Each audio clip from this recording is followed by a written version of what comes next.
Hi everyone, my name is Fazil Soifu. I'm a partner at Andersen in Mauritius, and I'd like to welcome you all to this Andersen pre-budget webinar ahead of the forthcoming national budget. And we know the date now, it's 11th of June.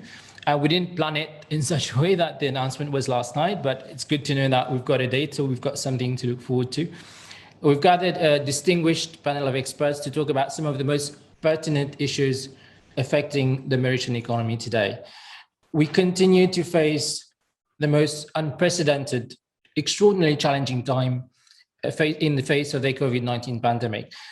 Before we start, and before I introduce the panel, a word on Andersen. You would have seen the video at the start. We're delighted to have the name and the presence of Andersen back in Mauritius, a name from the past. For those of you who don't know, Andersen has its roots from the ex-big accounting firm Arthur Andersen, represented in Mauritius at the time by Dushaz Al-Jimi, or DCDM, the pioneer of financial services in Mauritius. And it's kind of fitting that our panelists today have some sort of links with Andersen or DCDM at the time. Today, Andersen in Mauritius is an independent tax and accounting firm. We have no audit arm. We're present globally in over 250 locations. And in Africa, we're in 45 jurisdictions. And the idea is to grow back bigger, to be able to service our clients globally from within the network. Turning to our panelists, we have on my right, Dr. Ramasi Tanen, Chairperson and Director of San Mauritius, and indeed ex-Minister of Finance. To his right, we have Afzal Ibrahim, founder of KIC Advisory Services, a boutique advisory firm providing corporate finance solutions. Hi, Afzal. And to my far right, we have Jean-Michel Pitou, CEO of Attitude Hotels, and also president of the Association of Hoteliers and Restaurateurs de Maurice Larim. I have to say that we've respected all the norms of social distancing given the situation that we're in. So thank you for being here. It's a pleasure to have you here. And we hope to be able to help the audience and everyone watching us and listening to us with regard to the interesting topic that we have to talk about today. As we all know, Mauritius has not been immune to the pandemic. Economies worldwide, businesses, livelihoods have been decimated with shocks to the economy to the extent that we haven't seen before. Indeed, some areas have been affected more than others. I'm looking at Jean-Michel and travel and tourism. We'll talk about it a bit later. But on the other hand, everyone has a desire to return to a normal life, meeting people, no red zones, no quarantines, traveling as normal. God knows when that will happen, but everyone is expecting some sort of return to a redefined normality. Perhaps we can start, Rama, with the exit strategy, if you will, from the current status quo. Before we look at recovering and transforming the economy, we need one step out of this status quo that's been going on for some time now. On one side, when we look at Mauritius, we have still a low vaccination rate. Herd immunity is far from being achieved. Positive cases up and down the island, we've seen in the last couple of days, double digits, very unfortunate. But on the other side, the economy is struggling. Hotels and restaurants remain closed. What is a good and viable exit strategy, in your view, from the current situation? I mean, that's a tough question. I wish I had the answer. I think it will depend on context and circumstances. Everybody is looking forward for an exit strategy. And let me be very clear. The budget that the minister will present would have no relevance if there is no clear path in terms of an exit strategy. And I think there are three issues here. One is when, how, and what are the consequences. When, I think for some time, most people believe that it was time related. You could say that, look, we are going to open in June, July. I think the agenda has changed because of the variant and because of the new phases. And now people are saying that data should drive the exit strategy as opposed to date. And maybe we need a combination of the two. Now, what is it that I think the policymakers have to decide? First is in Mauritius itself. When is the next phase of lockdown? Obviously, many people are going to work. There's a challenge in terms of demand, but there are a lot of restrictions. We are very far from normal. People can't go to the beach. People can't go to a restaurant. People can't go to sports club. And there are many things that people cannot do.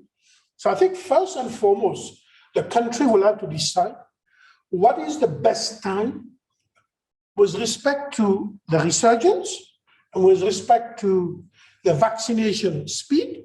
And I'm not sure whether vaccination on its own is going to deliver the solution. I think you need more than vaccination.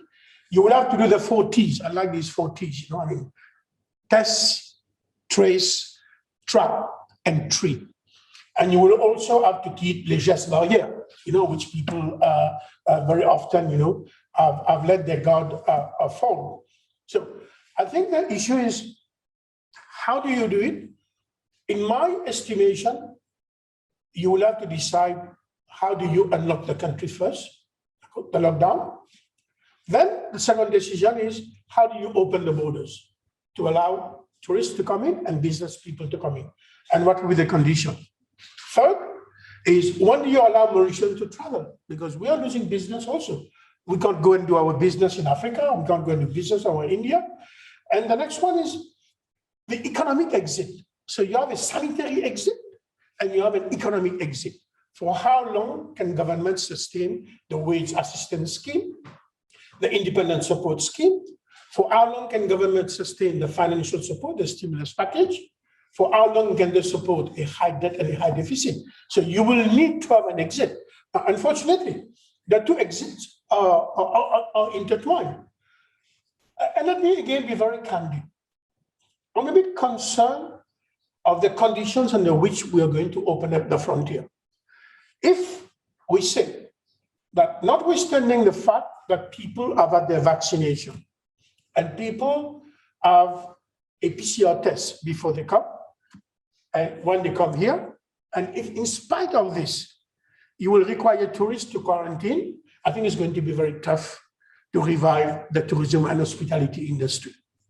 Other countries are using other formula, in terms of a pass sanitaire, and then you do a couple of tests, and then depending on the traffic light.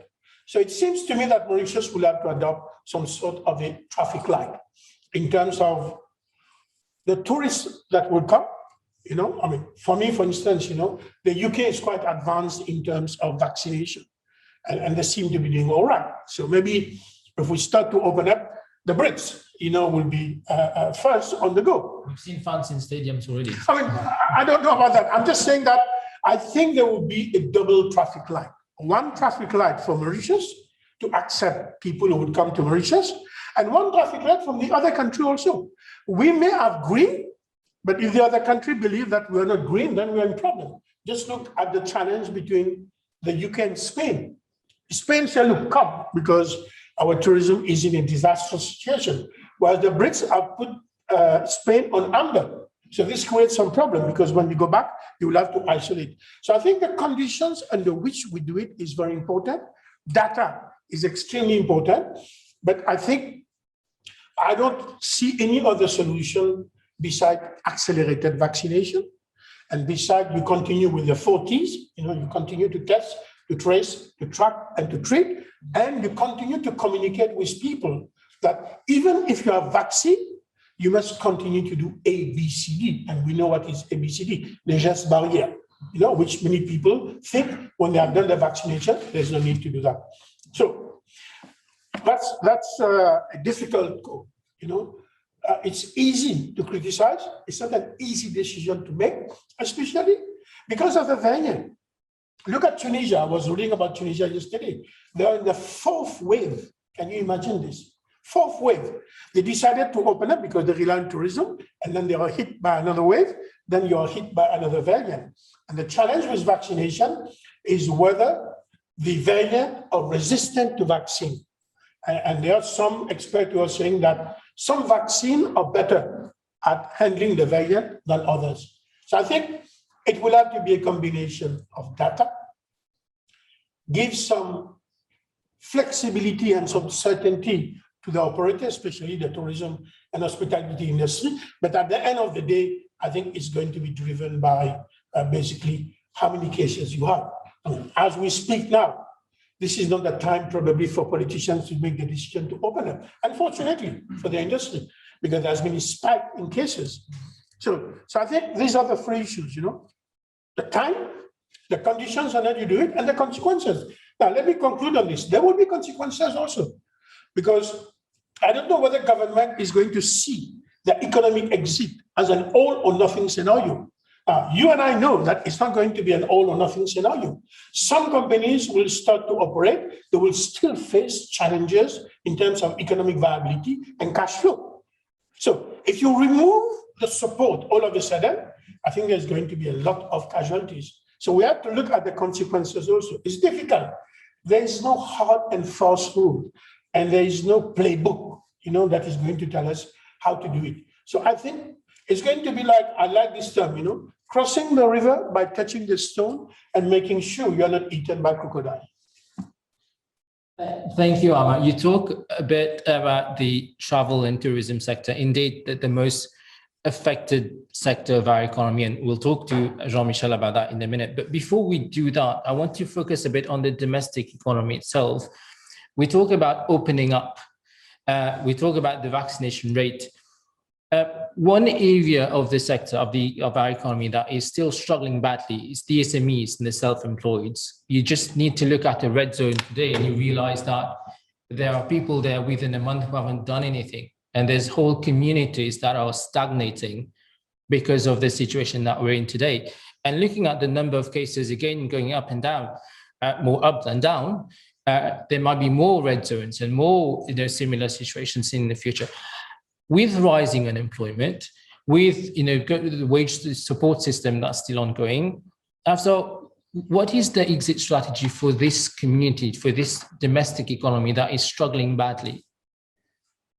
Thanks, Fazil, for this question. First of all, thanks for inviting me here, and all the best with Andersen. Nice to see a familiar name back on the market. Thank you. SMEs over the years have been the flavor of governments all the time. They have put a lot of money on SMEs. There have been so many schemes over the years. There's been money pouring in big time. That was before COVID. But unfortunately, Mauritius hasn't seen many successful SMEs. There have been very few small companies that have even become medium, and there are very few medium that have become large. I think we need to look at SMEs in a more holistic approach and see why it hasn't happened, despite all the money. So I don't think the problem is the money. I think we need to look at SMEs issues, which has been over the years been governance, transparency, and also a bit of leadership, and having the support where needed. Today, we are in an exceptional situation with a low interest environment, but I don't think giving more debt to SME will help them, because even debt at 0% needs to be repaid. And this is where the challenge is going to be. And if we've looked at what has happened, for example, probably utopic to look at the US in Silicon Valley, where SMEs have become large players, is because they have had no debt. Most of them have grown on the back of equity. Unfortunately, in Mauritius, we still don't have this culture of coming up with equity. We want 100% of a small pie than having 50% of a bigger pie. I think we should encourage, maybe it's time for government to give incentive for investors to support SMEs. Let's say you put 1 million rupee in an SME, you get tax relief over the next 5 years if you keep your investment. I think that will go a long way than giving a 1 million rupee loan from DBM. Because if you're putting your money into an SME as an investor, because interest is low, you might as well get a better return elsewhere. You will provide the leadership, the governance, and you will be the mentoring, which I think is lacking in a lot of SMEs. I think if we create that culture of equity and mentoring, that's when the entrepreneurship will flourish.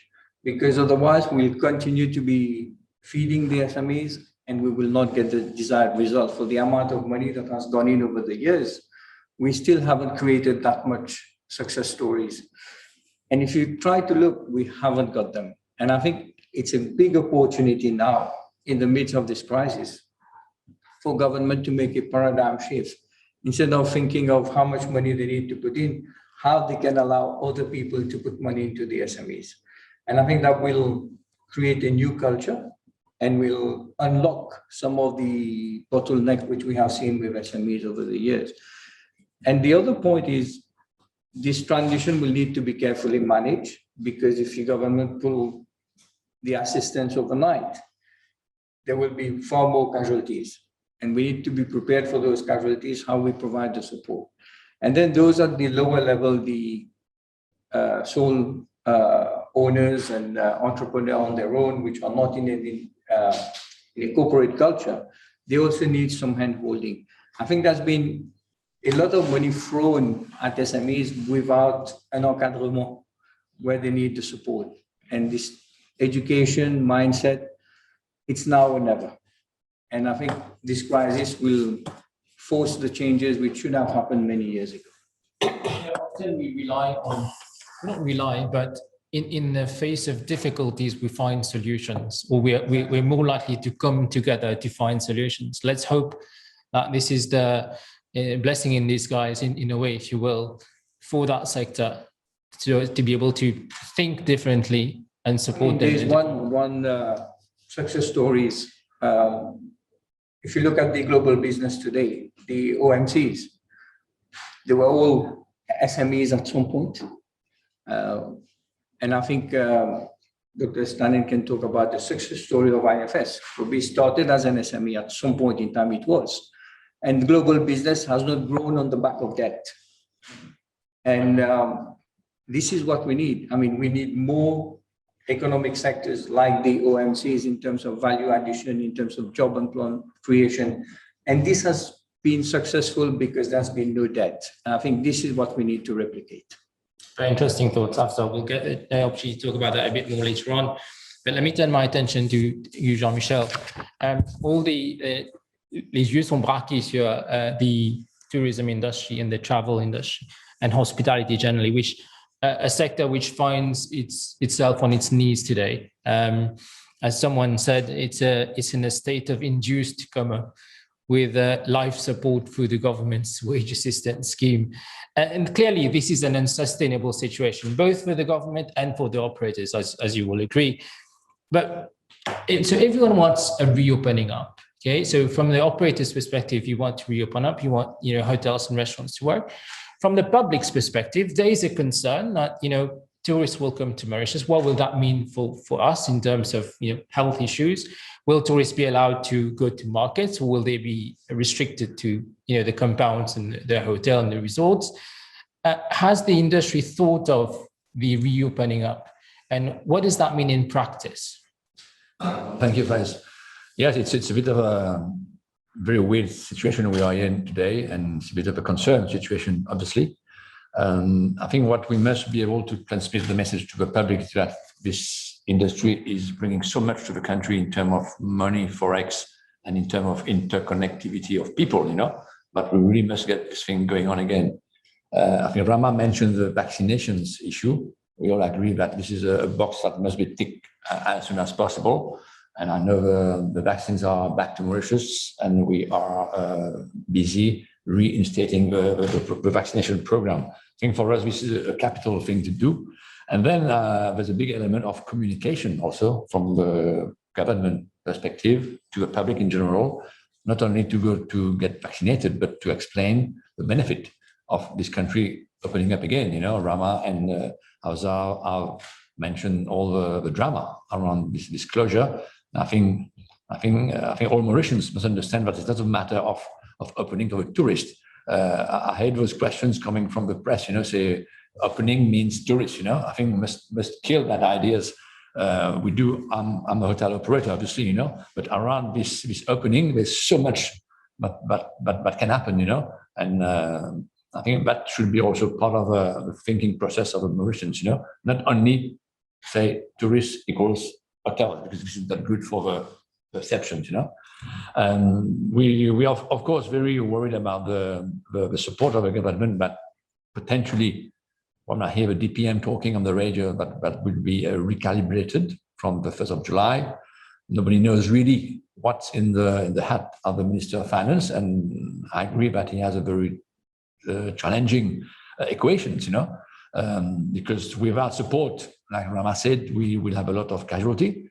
We are in coma, that's true, and I know that some hotels are indebted very, very, very strongly. So I think this is a key element. I think apart from what I mentioned, one thing we must look at also is the connectivity of the country, because opening means connectivity, and then we have this our Payanke, our Mauritius. We might be talking a bit more on that one, but we haven't been hearing a lot about Mauritius in our meetings with the various MTPR and Ministry of Tourism. We hear that Mauritius will be there, will be supporting the industry. So we take it obviously as a very good news in a sense, because we really need that direct flight offer that Mauritius has been offering over the last years to make sure that it will bring volumes on this island. So that's a key element also. I know this is also something we'd like to hear more from the government's perspective, If I can just throw a few more issues on the table, because exiting this scenario and reopening the border without transforming the industry is an issue. So I think we should take that opportunity to rebattre les cartes, because we cannot carry on in the same way we've been operating this industry for the last 20 years, So I might come back on that particular issue later on, but I think it's a key element, We cannot believe that we can just wake up and walk like a zombie and believe that things will happen the same way. I think we really must challenge ourselves. The whole chain of value must be challenged. Very interesting you say that, because I want to move to the recovery stage. If you want, the exit strategies to get us out of the status quo. The recovery stage is more sort of short to medium term. Yeah. And when I hear what you're saying, in no other industry does it resonate more than the phrase that we should learn to live with the virus. Because if we wait for the world to be virus-free and then we start opening up and then we start doing things that we used to do, it will never end. So amidst the financial difficulties that you mentioned just now, the rising indebtedness of the operators, hotels, deferment on loan payments, and you can name others as well. There's other pressures, the change in mindset of travelers, behaviors, their ability to travel as well, they being impacted wherever they are in their own economy. How do you then foresee the next sort of wave or the next stage of the recovery process for the tourism sector? And I want to touch on one thing else, which is part of the criticism that has been labeled at the tourism industry is that people are saying we just need to wait for borders to open. Okay, what has happened over the last 12 months is that hotels have opened up, if we talk about the case of hotels, to the Mauritian economy and to the Mauritian people. But there is some criticism out there that more needs to be done. There needs to be more creativity in the sector. What would be your reaction to that? I like those comments, more creativity, etc. I think we always must reinvent ourselves. I'm convinced that there are some operators there that have been able to reinvent themselves from the old model in a sense, be more agile, be more proactive, and being able to position their property in the view of what the clients expect, So it's not the simple sea, sun, and sun, but we've been offering. So that on that part, I think there is a lot of effort and a lot of a new way of operating, new way of proposing the country.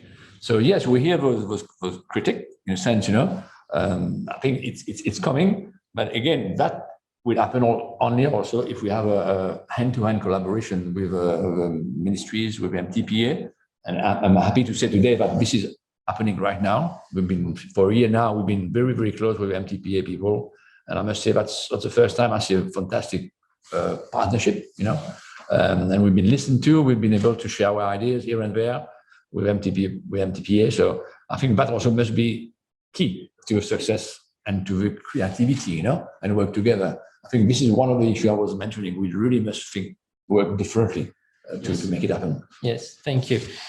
Amma, when I look at last year's budget and we reflect on it, one of the core elements was what the minister at the time called a plan de relance de l'investissement et de l'économie. What that meant was more than 100 billion rupees earmarked to support various sectors of the economy. The construction industry was actually identified as the engine of recovery, if you remember. There were also plans for the tourism, for manufacturing, for financial services, and a paradigm shift in terms of exports. Clearly, this second wave of the pandemic in Mauritius has to put the brakes on these plans. And I was reading an article in the press earlier this week, and there was some statistics mentioned about the construction, a number of construction plans, projects that have been on hold because of the pandemic. How do we bounce back from this prolonged crisis, and if I can call it this false start in terms of the recovery plans? I think there are different levels of intervention. I think when we speak about construction, it's been mainly public infrastructure. This is very visible when we travel across Mauritius. These were projects that are already started and have to be completed. The metro, what's happening in Phoenix and elsewhere. Outside this, there hasn't been much for a simple reason. Many of the private sector are largely indebted, and they're not very sure whether they should invest in a climate of uncertainty and unknowable. So, I was looking at the budget of the minister, and in fact, I was teasing a good friend. You just have to delete the date and replace the date, because nothing has changed except 4 things, that probably needs to change. Now, how do you move from a coma-induced situation to reviving the economy? Now, for me, it's very clear that you will need to have stimulus packages for some time. And what I mean by stimulus package is that you need to be flexible from a fiscal and public point of view, unfortunately. At the same time, you need to consolidate going in the long term. I think you will need to have some monetary accommodation. You will need to sustain some of this financial support that you were given. So this will have to continue.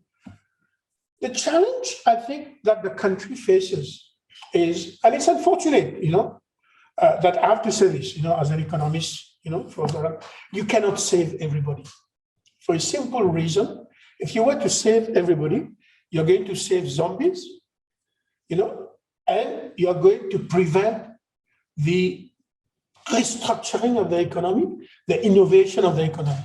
Because the money that you're going to throw down the drain, you should use that money to do what most economists in the world are saying. There's an excellent report that came out last week, and he said that the support must be targeted, selective, timely, efficient, and should do 2 things. Support those that are viable but have been affected by the pandemic, but put money also in reimagining the economy in terms of technology, in terms of digital transformation, in terms of the green economy, in terms of the blue economy. And it's not very clear in my mind how the minister is going to prioritize between, on the one hand, a selected, targeted approach that does not lead to an utter waste of public resources, especially as the burden sharing is not fair, and at the same time, you prepare the ground for the next phase of economic development through 2 things: the consolidation and diversification of existing sector, and the diversification and transformation of new sectors. And let me be very, very clear. There has not been a new sector in Mauritius since we introduced global business.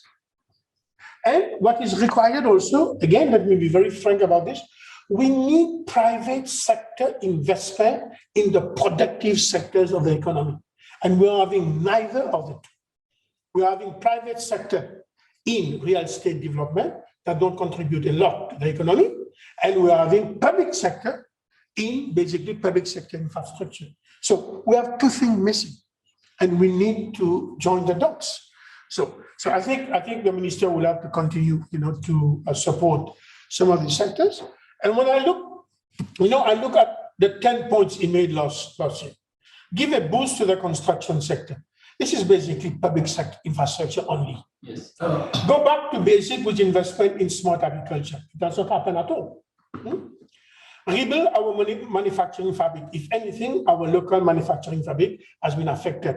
If you ask me, one area where we have to put all our effort and energy is the export of goods and services. And then you need some also in terms of import substitution, for food security.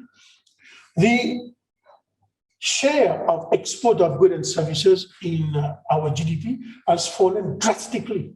And if we don't reverse this trend, we're going to be in trouble. So this cannot happen. Consolidate our financial services sector. It's the first year since probably 1994 that the financial services sector has probably not grown. And we have the challenge of the grey list, the blacklist, and I don't know how you call the British list, I think it's Irish country, whatever you call it. So not much has happened. It stimulates the development of the data economy. We are still behind in terms of technology. Diversify and deepen the blue economy. Nothing has happened. Build a strong biomedical and pharmaceutical industry. Nothing has happened. Okay. Reinforce our regional partnership. Not much has happened. Fostering entrepreneurship and protect the livelihood of SMEs. All these are excellent objectives. But in life, you don't judge people by intention. You judge people, by outcome and result.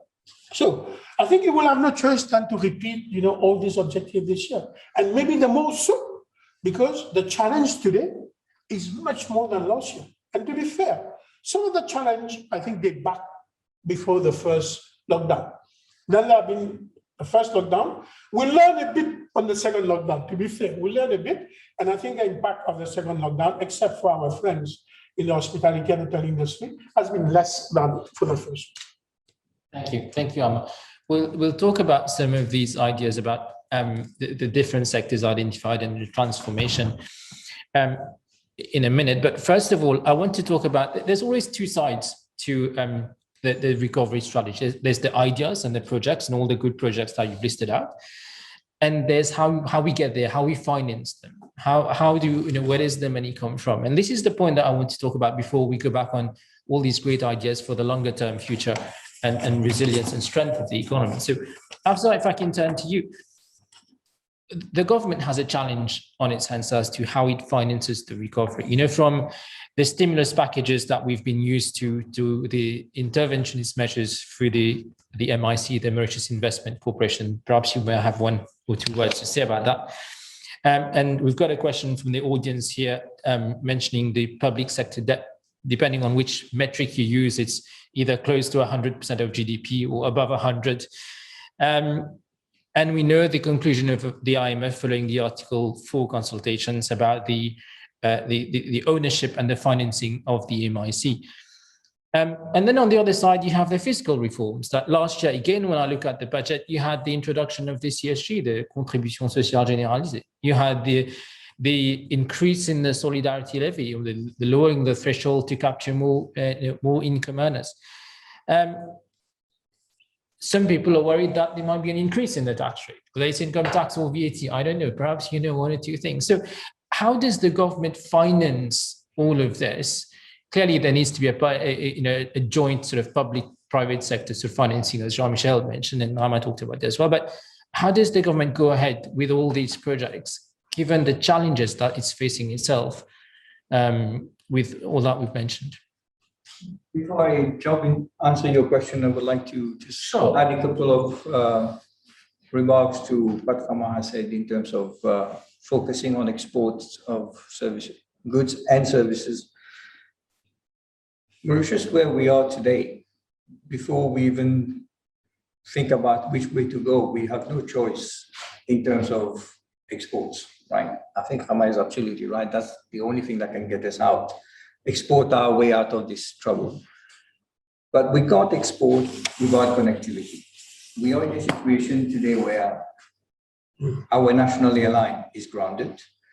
I think a large part of the budget will need to decide how much money they're going to put in Mauritius, because I don't believe tourism will start without Mauritius. Before COVID, I think, speaking to the correction of Jean-Michel, 60% of tourism used to come from Mauritius. Despite, I think we have probably 20 airlines have got landing rights, but nobody comes. Okay, so we need Mauritius badly, and we need to know how much money they're going to put in and what will be the restructuring which will happen, what support the receiver manager will get. That's one aspect. The second aspect is, for many years, we have been very inefficient in our port. And today we are seeing the ships are not even willing to come to Mauritius now. Now, we won't be able to neither import nor export if there's no shipping looking at Mauritius. We are faced with probably 2 shipping lines for Mauritius.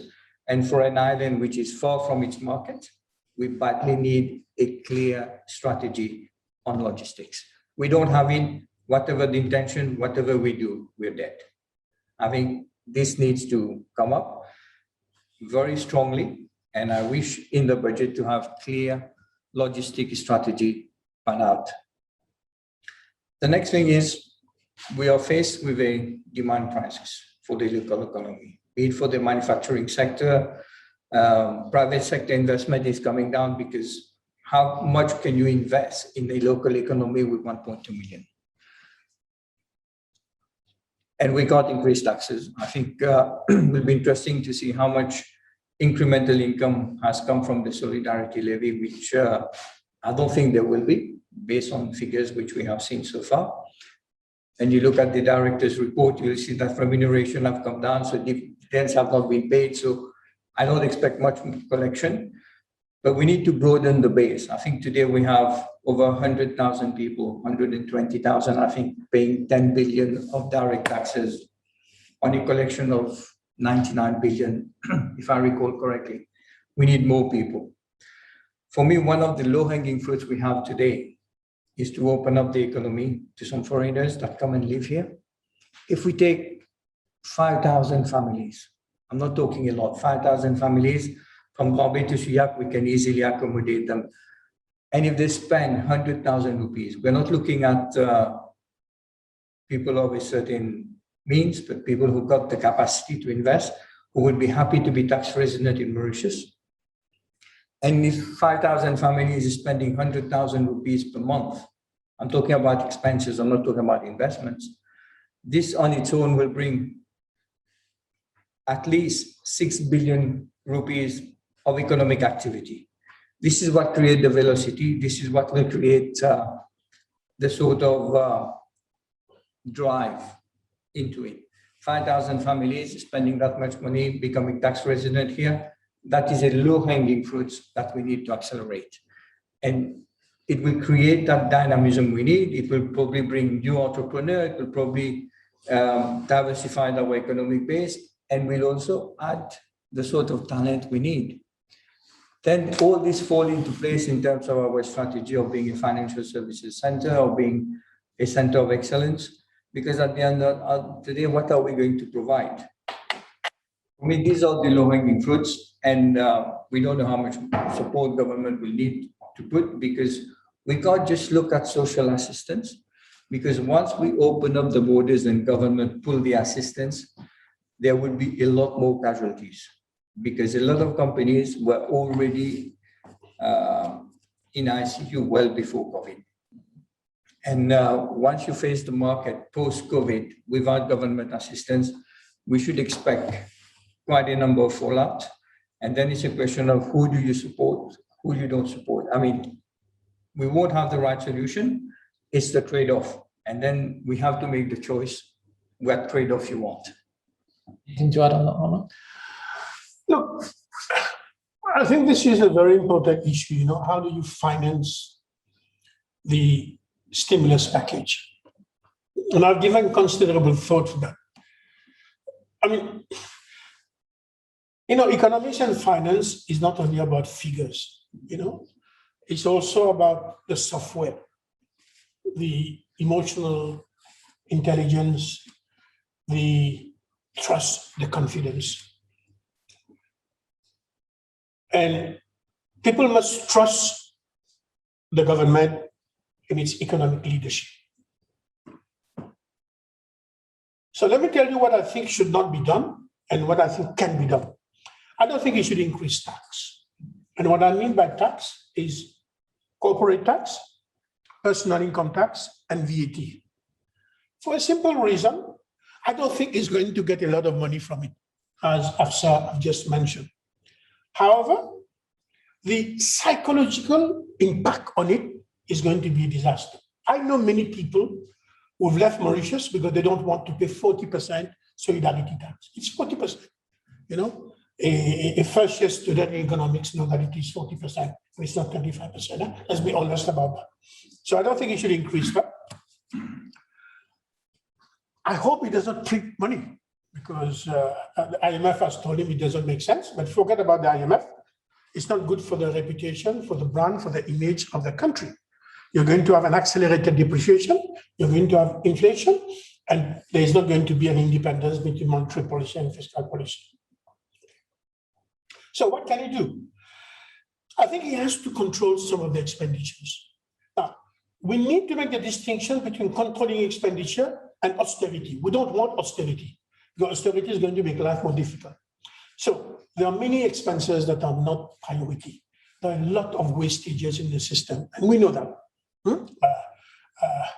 I don't want to mention them because I can mention 10, but I don't want, to embarrass supporters of one football team as opposed to another football team, or those who like A as opposed to B.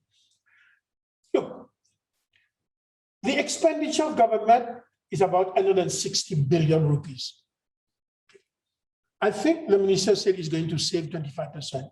I don't think he can save 25%, I have to be honest. I've done that 10 times. It's not easy to do that because some of the expenditure so incompressible, like debt servicing.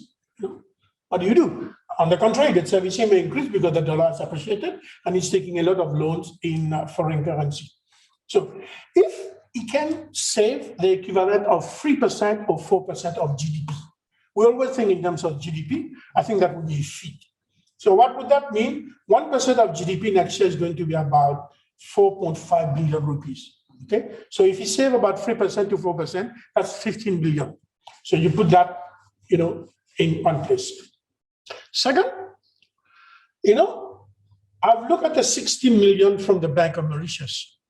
I think 33 is already gone because its financing is recurrent deficit.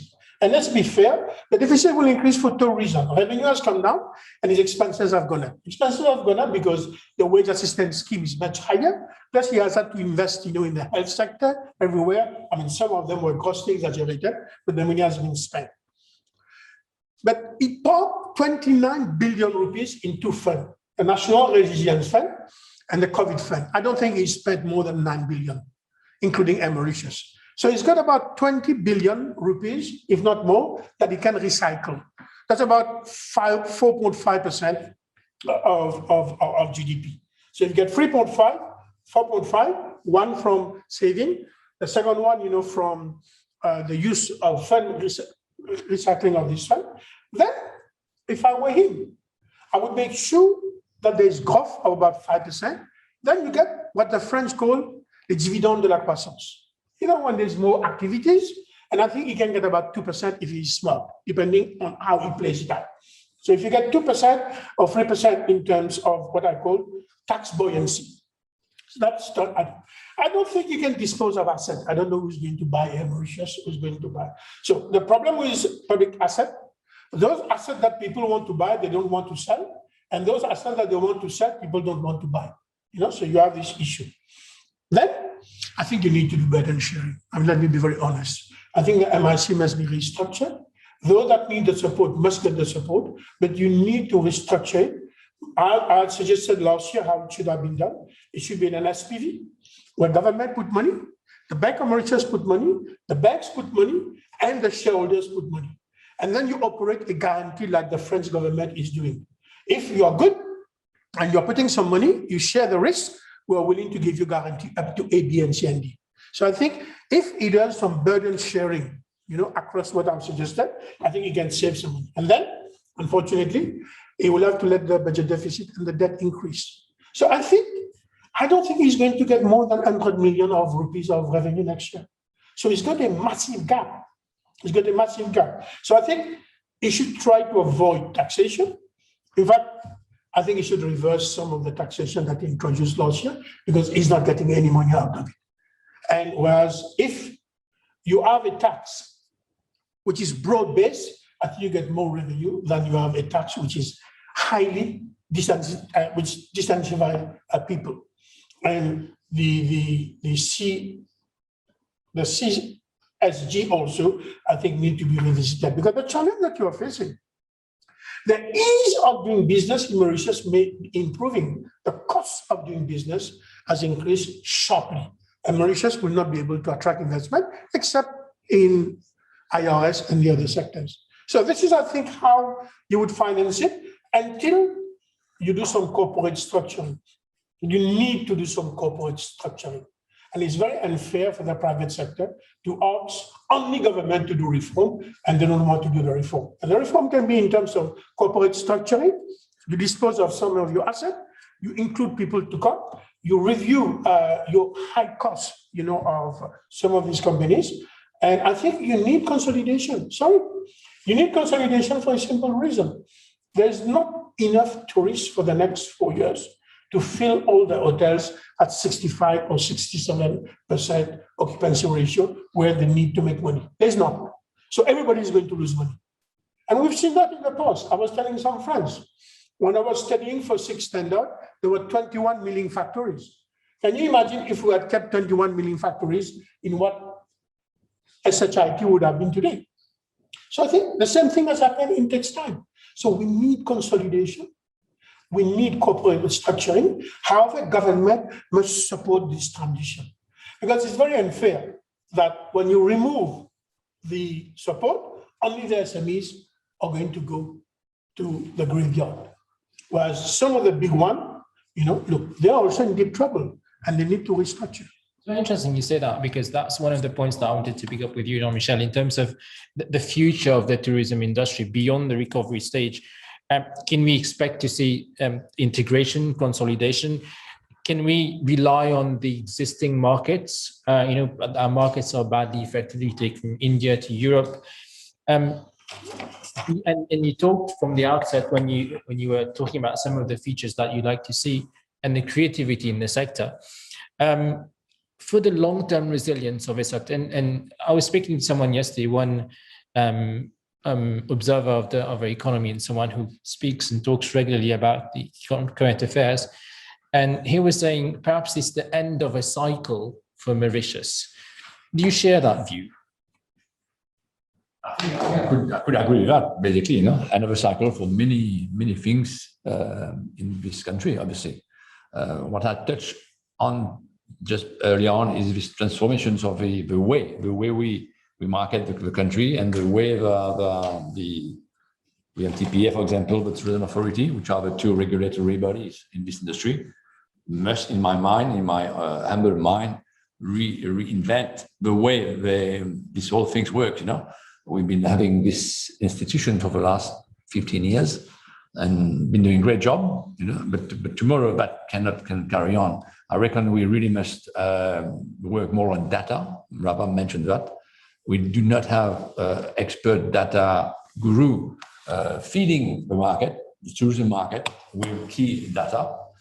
Each hotel obviously has their little data guru in a sense, But I think the best scenario is to have a central data unit that will be partly private, partly public, financed by public. And this unit could be sharing data and feeding data to all the actors of this industry. I think for me, that would be a tremendous achievement to be able to do that, Else, I don't see Mauritius being able to bounce back with the same way it's been for the last 15 years, marketing-wise, because we cannot wake up in the morning and say, I want to go to wherever. I think all that must be based on specific intelligence, and those today are available here and there, but yet they have to be made available to the local boys and industry, so that we take a collective and collaborative decision. So that's on the marketing point of view. I really wanted to share that.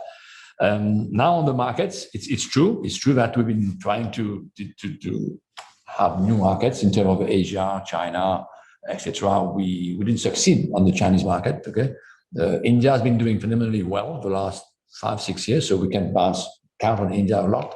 But one thing that strikes me is that we've been having a lot of French coming to Mauritius, and yet England and Germany are very strong economy. We haven't been able to tap as well on those two economies. Even that, we have a fantastic reservoir.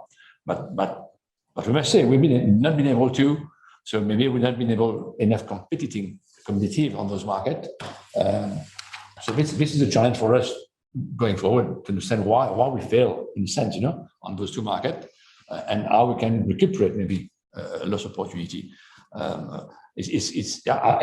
must agree that we've been sleeping on our laurier a little bit, and that has been doing good to Mauritius, But today, one point that Rama said is true that the UK market seems to be the one to bounce back faster and better. So all our hotel members are seeing bookings coming in from the UK market already, So this is quite encouraging, Some hotels are 40% occupied forward booking for September, for example, and October. So we feel quite comfortable but once we unlock this connectivity and the opening, etc., people will still want to come to Mauritius. Mauritius remains a very attractive country, culturally speaking, and offering much more than Seychelles and Maldives. And again, it's a matter of marketing with the right marketing message, And all that, I think we really must do hand in hand, And I mentioned we are already working very strongly with MTPA on all those matters, and I'm quite happy, And this, for me, must carry on, If ever there's a change of government, minister, whatever, that central think tank, that central data analysis must remain to feed the next generation, in a sense, Yeah. Thank you. When we talk about transformation, the big data technology plays a major role, of course. When I hear what you're saying, I can draw some parallels with the global business sector. For a long time, we've relied on India, and we were quite happy with the business that we were getting from India until things started to change. And my fellow panelists are a lot more experienced, have been around for a long time. They can perhaps make that distinction far better than I can. But it is certainly time to rethink, and many of the members of the audience have raised this question about how do we see the tourism industry in the next 5 to 10 years, because we cannot rely on the strength. We cannot simply say that, we'll go back to how things were in the past and we will continue to be the favored destination. And travel is changing. People may favor short-haul travel as opposed to long-haul travel in the future, and that may work to our disadvantage because we're far from everyone else. So these are things that we need to put on the table and discuss when we think about how to create the new vision for the industry. So. Yeah, if I may, I think naturally Mauritius was a fabulous country for visitors historically. 50 years ago, in the early days, the Mauritian population was a major asset and is still the asset. But yet, I believe there's a national effort to put everything back on the table and say, well, if we want people to come back here, I think we must have a sense of cleanliness, environment, respect, and from the people itself, so that we keep that positive attitude, I would say, and also we should shift our marketing message. People will be traveling less for the sea and the sun and etc. More traveling for a purpose. They would like to have a societal impact. I think all that is there. We all know about that, so we have to put it into practice now and make it happen. As a strong message. For example, there's a lot of construction going on in Mauritius. We must say, even on the coast. I think maybe it would be a great announce from a government perspective to say, well, no more hotel on the littoral. There's not a lot of littoral left, in a sense. Maybe concentrate more hotel internally. Just thinking loud, obviously.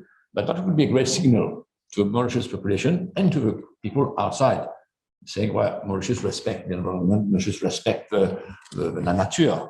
So I think there are ways and means to strike and to be a little bit different, but then running necessarily after 2 million, 3 million tourists, which it won't happen tomorrow, Indeed. So I think we must be very cautious and avancer pas par pas. Indeed.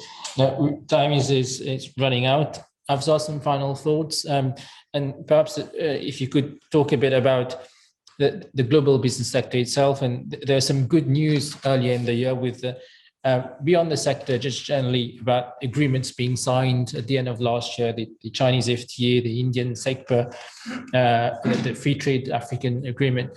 Then all of that somehow, because of COVID, sort of gone on the back burner. Any final thoughts? I think the financial services sector, not only the global business, the financial services sector is probably the only sector that in the short term can pull the whole economy out if we do certain things right. There's a lot of efforts being done. I mean, forget the blacklist and all this, but efforts are being done. We're already in it, so we have to come out. But what I'm a bit more concerned is currently we are having a bad image outside Mauritius.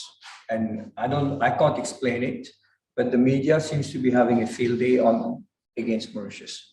We are no more the blue-eyed boy, and we are hit regularly, be it in the European press, be it in the Indian press, and all this doesn't help our cause. And just to share an example, recently I was talking to a UK PE fund investing in Tanzania. So we're discussing about whether they would put their SPV in Mauritius. They said no, but at the end of the day, they went to Cayman Island, which is also on the blacklist. So we seem to be not doing that well because we are not responding to those critics. Until and unless we start investing in our image and having a clear, coherent strategy about Mauritius and having a clear message, we will not be able to attract business anymore because, we have a lot of competitors and we just need to put a few things on. We have a lot of things going for us. We have good quality professionals. We have good legislation, good tax framework. We have regulators who are business friendly. We have an independent court of justice. We have an international arbitration. So these are strong things that we have, but we are not selling them. And I think we badly miss a financial services promotion authority to focus on the financial services. And we need to be able to put this package together. And the other thing that goes with it is we need a clear strategy for Africa. There's been a lot of talk, but we are not walking that talk. And our Africa strategy seems to be falling behind. And with all the agreement we have signed, India, China, and all this, we can play a bigger role. We are a small economy. No CEO of a large company will come and invest in a 1.2 million market. But if we position ourselves as a market of 1.3 billion, then we are talking. This is the bit which is missing. This is the Africa strategy we need to look at. And recently we had Twitter setting up in Ghana. Yeah.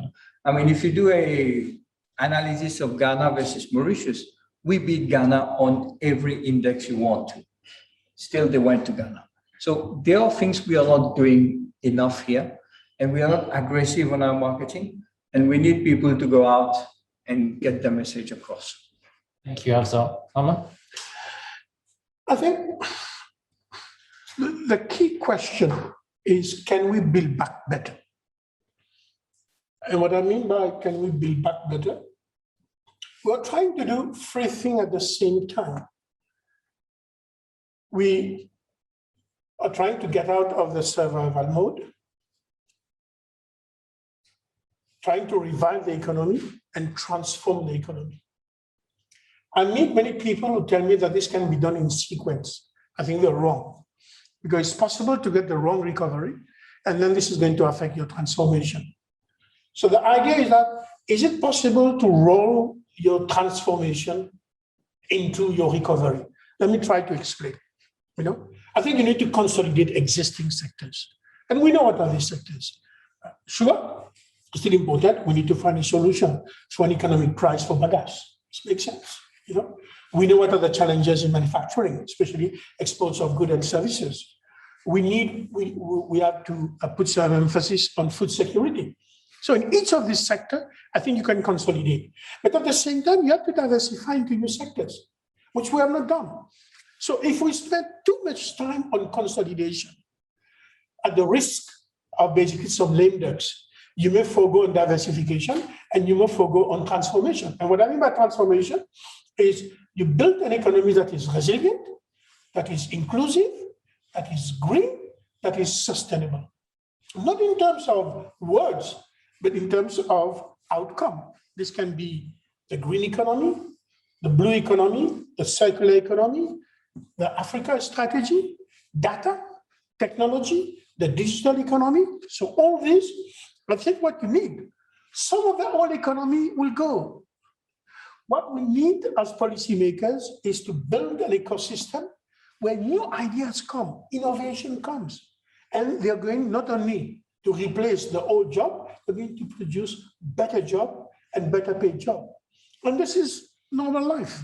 This is normal life, but I can understand. If I am in a particular sector, I want to preserve that sector, but government must arbitrate, and government must choose who to support, when to support, how to support, and how to unlock funds for the future of the economy. I think this is, can we build back better? Thank you. Michelle, some final thoughts from you? Obviously, Rama talks macro, I'm more micro, you know.